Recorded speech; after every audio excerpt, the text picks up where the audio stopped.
Olá, meus queridos, sejam bem-vindos diretamente de Dois Córregos, interior de São Paulo. Eu, André Massolini, peço licença para falar com você. Lembrando que aqui embaixo, na descrição do vídeo, tem todas as informações sobre a gravação privada. É a análise do seu caso, de maneira sigilosa, compartilhada somente com você, sem fila de espera. Tem também as informações dos meus livros que vão te ajudar nesse processo de autoconhecimento. Dor de Amor Tem Jeito, Teu Amor Próprio Te Salvou, tá tudo aqui na descrição do vídeo. Vamos então ao e-mail dela que diz assim: Olá André, tudo bom? Tudo.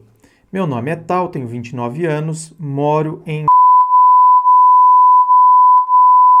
Gostaria que não mencionasse o meu nome, nem o local que moro, nem o meu problema. Então tá.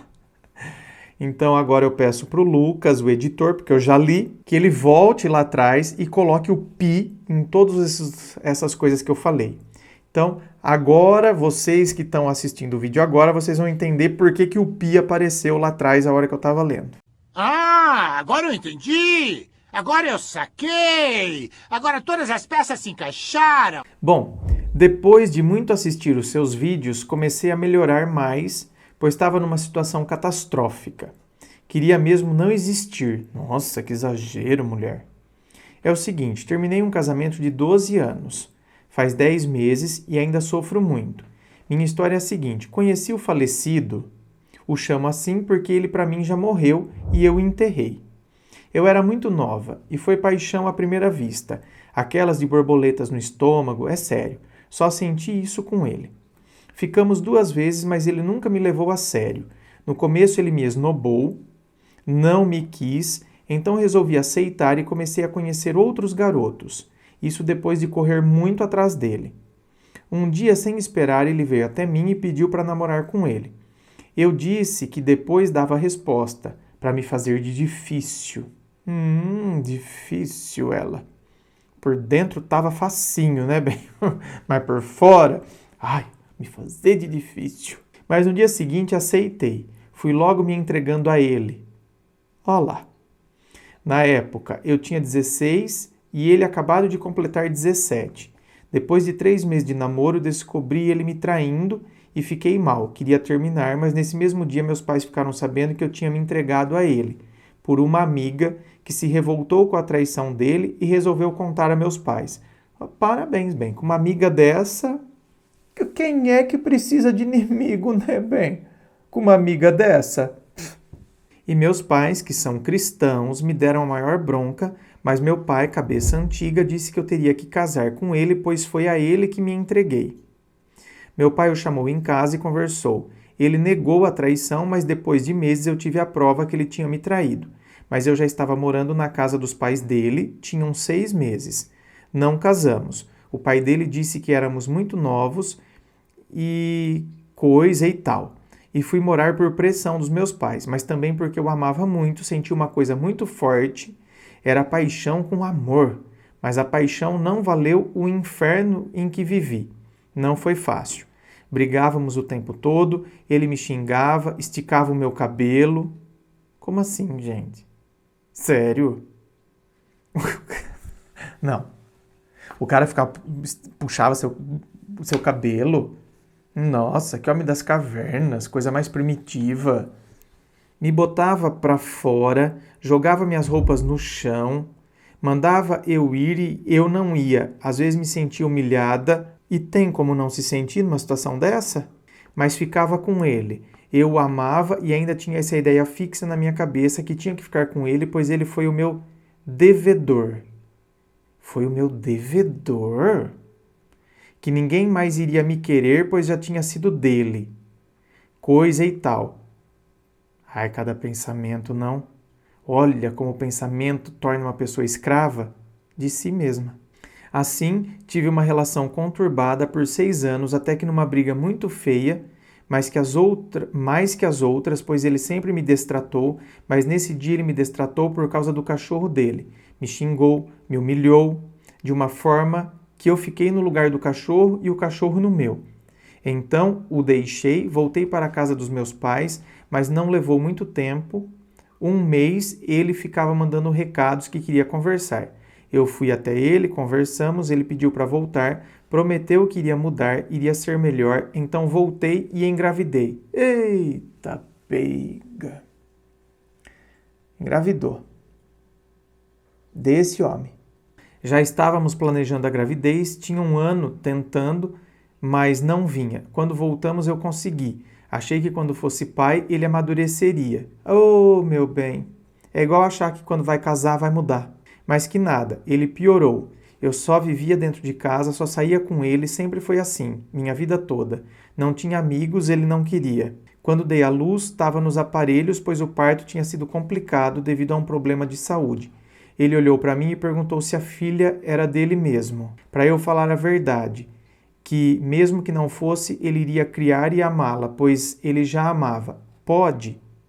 Eu passei mal de raiva, a pressão subiu, estava monitorada nos aparelhos, não contei isso a ninguém. Depois cheguei a comentar com a família dele que não deu nenhuma importância. Depois de um mês internada, voltei para a casa dos pais dele, onde morávamos, e ele brigava por tudo em relação à minha filha. Era ciumento, não confiava em mim, enfim, era uma situação horrível. Consegui, com a ajuda de meu pai, construir minha casa e fomos morar. E quando nossa filha tinha mais ou menos 3 anos, ele passou na faculdade, era o sonho dele. Eu apoiei, comprei o material para ele estudar e ele foi, mas não queria que eu fosse. No começo, não queria que eu fosse. Por quê? Você ia na faculdade com ele? No começo ele não tinha emprego e ficava na casa da minha irmã. E me dizia que quando conseguisse um emprego, ele me levava. Só vinha nos finais de semana, porque a faculdade era em outra cidade. E para brigar, só vinha nos finais de semana e para brigar. Me xingava, odiava minha família, que nunca fez nada, pelo contrário, o ajudou. Ele tinha ciúme de mim com minha família e eu realmente não entendia. Ele conseguiu um emprego e foi morar com um amigo da faculdade. Eu questionei, mas ele dava desculpas. Dizia que não ganhava muito, que o custo de vida lá era alto e coisa e tal. Mas eu, cansada dessas desculpas, dei em cima, que queria ir também. Então ele falou que não podia deixar o amigo na mão, sair e deixar ele. Como ele iria pagar o aluguel? Além do mais, me chamou de doente, que não iria morar com uma doente. E ele é super equilibrado, né? Nossa, meu Deus, ele é um monge zen budista praticamente, né? O equilíbrio dele, causa inveja. Morar com uma doente por causa do meu problema no coração. Sério, eu achei que ele estava falando que você era doente, você é doente, de ciúmes, alguma coisa assim. Ele está falando porque você tem problema no coração e ele está falando, eu vou morar com uma doente? Sério? Não, não é possível que um homem que eu sou casado, tenho filho, fala isso, eu vou morar com uma doente porque eu tenho um problema do coração?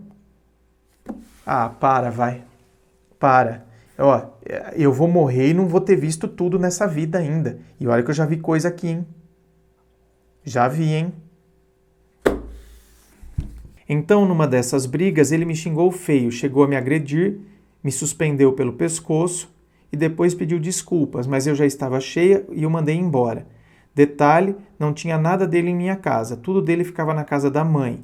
Tinha um ano que ele levou, depois de uma briga comigo, trazia uma muda de roupa, levava de volta e depois da separação ele ficava me procurando. Queria voltar, mas ao mesmo tempo me xingava, brigava, discutia e eu não via mudança.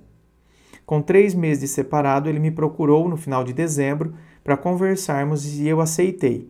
Ele me falou que estava com alguém, que tinha viajado, mas que me amava e que se eu voltasse, ele voltaria. Eu fiquei mal, não acreditei no que estava vendo e ouvindo. Ele ficava atrás de mim e com outra pessoa. E chorei. No fundo eu sentia, mas não tinha certeza. Então ele falou que para voltarmos tínhamos que contar o que fizemos nesse período separado. Gente, não, para voltar tem que contar o que fez.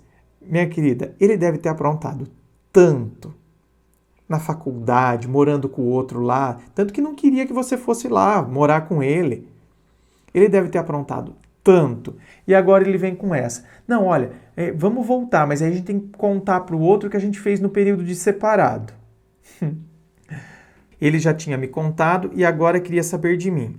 Eu aceitei, então falei que tinha ficado com um rapaz. Sei que você deve estar se perguntando, se ela ficou com alguém, por que então está tão mal? nem eu mesma sei. Mas sei que o amo e que separei pelos tratamentos dele comigo. E além disso, fiquei sabendo coisas dele quando ainda estava casado. Até o Face dele, ele me bloqueou. Por que será? Tô falando, esse cara aprontou tanto. Bloqueou a mim e todo mundo próximo a mim. Para eu não saber de nada. E ainda estávamos casados, para ficar de putaria com as amiguinhas do trabalho. E ainda quando nos encontramos, ele me falava, mas eu não acreditava, que estava arranjando alguém. Mas enfim, quando fui ficar com esse rapaz, não gostei. Não fui até o fim, percebi que não iria conseguir, que ainda o amava e por isso aceitei conversar para ver se nos acertávamos. E ele se afastou, me repudiou, disse que eu não prestava. Ah, é claro, é lógico, é você que não presta, meu anjo. Ih, imagina, é uma puta. Ele, nossa, ele é um lorde, né? Revestido da moral e dos bons costumes. Uau, meu Deus. Disse que eu não prestava e saiu. Eu fiquei mal, então o procurei, me humilhei. Não basta tomar o não, né? Tem que buscar a humilhação. O fundo do poço já não é mais suficiente, né? Tem que cavar até encontrar o centro da terra. O queria de volta, mas ele foi horrível, me olhou como se eu fosse um nada, eu no chão, chorando. Tem isso ainda? Se jogou no chão? Volta pra mim! E com a cara cínica, ele falou, eu tenho pena de você. Aí, ó. Aí ainda toca escutar uma dessa, né, bem? Não quero voltar. Você é uma qualquer. Possa ser que eu me arrependa, assim como você, mas no momento é isso que eu quero. Tô apaixonado. E foi embora. Fiquei arrasada, quis me matar. Minha mãe me impediu. Eu sequei uns 16 quilos, fiquei muito magra. Ele já estava com ela há muito tempo, acho que ainda casado comigo. Mas não tenho certeza. Ele vem com ela para cá, a cidade onde eu moro, para casa dos pais dele. Mas fala sério, para que vir para cá? Por que não fica por lá onde mora? Eu não o vejo nem falo com ele de jeito algum. Faz uns 2 meses. Mesmo que ele quisesse voltar hoje, arrependido, eu não o quero mais. Ainda dói e muito. Ainda choro de vez em quando. O que faço para esquecê-lo de vez? Para não doer mais, quero ser feliz, refazer minha vida. Quero achar alguém que me ame de verdade, que me trate bem. Será que ainda dá tempo? Quantos anos? 29. 29 anos. Será que ainda dá tempo? Olha, vou falar uma história que o Alex, que é um rapaz que acompanha aqui o canal, e deixou num dos vídeos e eu contei essa história na live. Porque eu li esse comentário e eu pensei, nossa, esse comentário vai servir para muito material de vídeo. E de fato, como agora, por exemplo. O Alex deixou, num dos vídeos aqui do canal, um relato, né, da vida dele.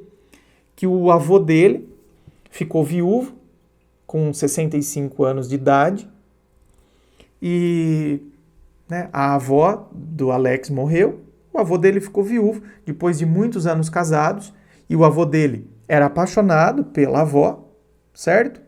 Só que aí o que aconteceu? Ele ficou viúvo e aí ele se permitiu recomeçar. Lógico. Ué, qual o erro?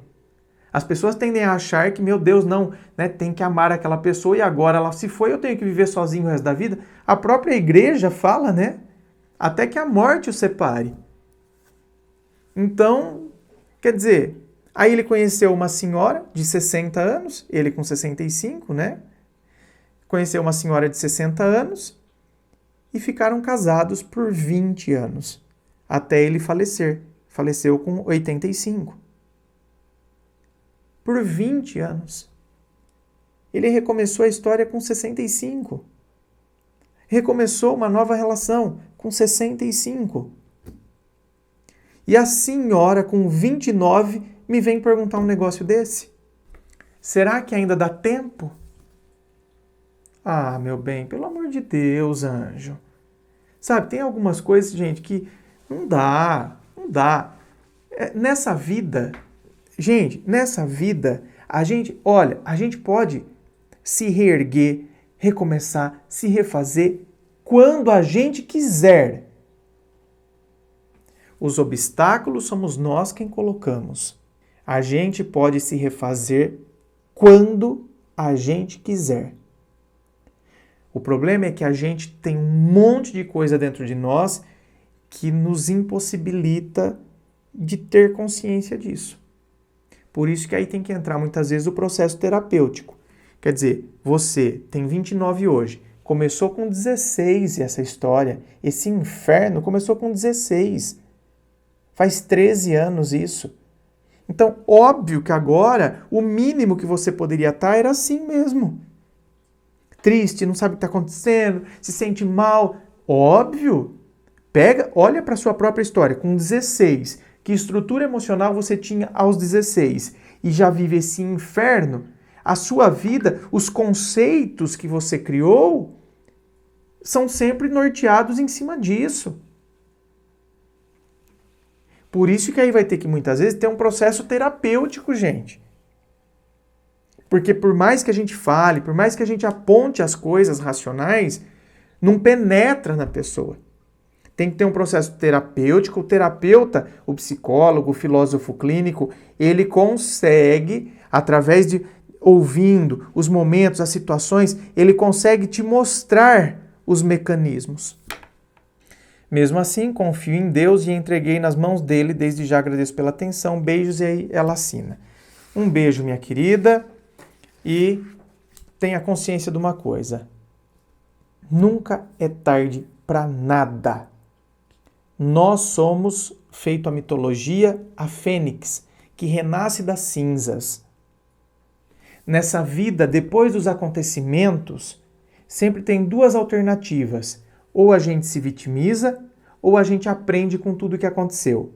Mas, é como eu estou dizendo, não é tão fácil assim, tá? Óbvio que todo mundo optaria pelo caminho da aprendizagem, mas nem todo mundo tem os instrumentais necessários para empreender o caminho da aprendizagem. Por isso que a pessoa fica no caminho do vitimismo, da vitimização. Porque são tantos conceitos, desde os 16 anos, tantas coisas que ficaram aí, a ideia que eu tenho de relacionamento, a ideia que eu fiz de mim mesma, entendeu? A ideia de que eu preciso dessa pessoa, a ideia de que eu dependo dela, tá tudo tão forte dentro de mim que vai ser necessário um processo terapêutico para que eu consiga sair do caminho da vitimização e comece a adentrar o caminho da aprendizagem. Então, tem determinadas histórias e situações que a pessoa não está no caminho da vitimização por puro melodrama. É porque realmente ela não consegue enxergar outra possibilidade. É como se ela tivesse escrava daquela situação, escrava dos conceitos que ela mesma criou. Por isso que precisa vir alguém com a lei áurea para ir libertando aí, né? Inscreva-se, fico aqui aguardando a sua inscrição. Se você curtiu, dá o seu joinha, compartilhe com seus amigos. Muito obrigado, beijo no coração e, é claro, um forte abraço.